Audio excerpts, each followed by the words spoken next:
Kilometre पळावं लागेल. पडून म्हणजे कसं काय चालेल, असं गाडी बंद पडेल, गाडी तर ठीक आहे ती पडू शकते, पण आपण कसं पडणार नाही लागेल त्यात. आपण माणसं हे आपण तुला हा रोडापर्यंत इथून कारागीर आपलं गॅरेज 15 किलोमीटर दूर आहे. ते तुम्ही कसं काय असेल करणार?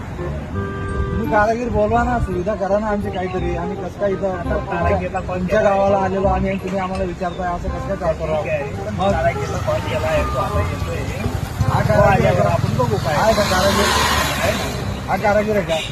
हा कारागीर साहेब ऐकलो ये लातूर. चला चला इकडे या. तुम्ही पुरे कारागीर मध्ये पुरे वाईट करून ठेवले वाटतं. आता गाडीचा हे बघा, गाडीला प्रॉब्लेम आलेला आहे. यांना मी म्हटलं आमची गाडी सुधरवून द्या, आम्ही बाहेरगावाचे आलेलो तुमच्याकडे मदत करण्याचं काम आहे. ते मला सांगतात गाडी भेटून तुमच्या हे करून घ्या, ते करून घ्या.